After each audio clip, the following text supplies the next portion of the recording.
ரம்யா வந்து ரொம்ப சாஃப்ட்டுங்க. நம்பர் 1 ரொம்ப சாஃப்ட்டு. ரொம்ப கேரிங். ரொம்ப கேரிங்க. கேரிங்னா ஒரு அளவு கிடந்த கேருங்க. அந்த அளவுக்கு கேர். ரொம்ப ஷெட்யூல்டுங்க. ரொம்ப ஷெட்யூல். Well pre பிளான்டுங்க. நம்ம டோட்டலா அதில் ரொம்ப பல கிலோமீட்டர் தூரத்தில் இருப்பாங்க. ஒரு அந்த அளவுக்கு வெல் பிளான்டு, ப்ரீ பிளான்டு அந்த மாதிரி ஷெட்யூல் பண்ணிக்குவாங்க. ரொம்ப கரெக்டாக இருக்கணும்னு நினைப்பாங்க. ரொம்ப எத்திக்ஸை ஃபாலோ பண்ணுவாங்க. ரொம்ப முக்கியம். ஒரு ஒரு விதி மீறல் கூட அவங்கள்ட்ட இருக்காதுங்க. அதுலலாம் ரொம்ப கரெக்டாக இருப்பாங்க. பெரிய ஆசை கிடையாது. இது மாதிரியான ஒரு உண்மையிலுமே ஐ எம் ரியலி கிஃப்டடுங்க. எனக்கு அது வேணும், இது வேணும் அந்த மாதிரி எந்த ஆசையும் கிடையாதுங்க. என்னைய ரொம்ப ஃப்ரீயாக விட்டுருக்காங்க.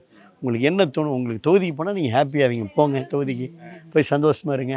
ஃப்ரெண்ட்ஸோடு போய் சந்தோஷமா இருங்க. உங்களுக்கான அந்த மாதிரி என்ன மேலே உள்ள அளவு கிடந்த அன்பு அந்த கேரிங். ஸோ இதுதான் ஒரு ரியல் பாண்டிங்க. இதுக்கு ஐ எம் ரியலி கிஃப்டடுங்க. Thank God and thank to Ramya. நீங்கள் சொல்லுங்கள் சார். இந்த சாரை நான் ஃபஸ்ட் பார்க்கும்போதுலேருந்தே நான் ரொம்ப அவர்கிட்ட இது பண்ணது 2 விஷயங்க. ஒன்று பயங்கர ஹார்ட் ஒர்க்கிங்க. இன்ன வரையுமே நான் வந்து வேறு யாரையும் அப்படி பார்த்ததில்ல. பயங்கர ஹார்ட் ஒர்க்கிங், டைம் கன்ஸ்டன்ட்லாம் கிடையாதுங்க. ஹார்ட் ஒர்க்கிங், பயங்கர சோஷியல் சர்வீஸ் இல்லைங்க. யார் என்ன எந்த டைம் நான்லாம் நைட்டு 11 மணிக்கெலாம் கால் வந்தால் நான் தானே தூங்குங்க ஏன் எடுக்கிறீங்க. ஆனால் நம்ம கூட இருந்து பார்க்கும்போது தெரியும் அது ஏதோ ஒரு எமர்ஜென்சி காலாக இருக்குங்க. நம்ம ஏன்டா எடுக்காதீங்க அப்படின்னு நம்ம சொல்கிறது கூட நம்ம காலையில் ரிக்ரெட் பண்ணுற மாதிரி தான் இருக்கும். ஏன்னா ஏதோ ஒரு எமர்ஜென்சி இருந்திருக்குங்க. ஸோ அது 2 மணி 3 மணி எதுவுமே அவருக்கு கிடையாது. எந்திரிச்சு உடனே அவங்களுக்கு என்ன ஹெல்ப்போ அது பண்ணுவார்.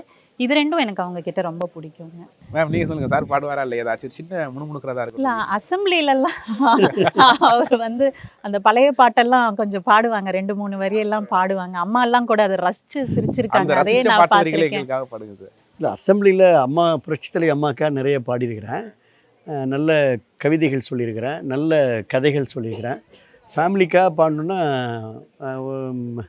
ஒரே ஒரு பாட்டு தான் எனக்கு மனசில் தோணுது. இந்த மல்லிகை என் மல்லிகை என் மன்னன் மனதில் அப்படின்னு அந்த சாங் கொஞ்சம் எனக்கு பிடிக்கும். அவ்வளோதான் கூட எதிர்பார்க்க முடியும்.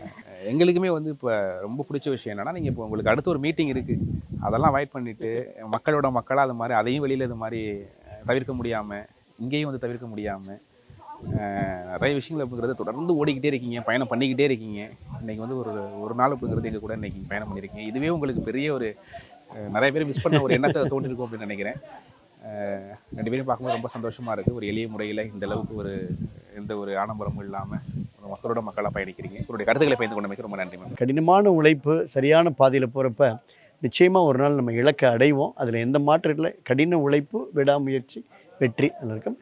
குறிப்பாக கலாட்டா சேனலுக்கு என்னுடைய மனமார்ந்த பாராட்டுகள், வாழ்த்துக்களுங்க. கலாட்டானுடைய அந்த பாதையுமே வெற்றி பாதையாக தான் இருக்குது. இன்னும் உயர்வான இடத்துக்கு வரணும். மகிழ்ச்சி.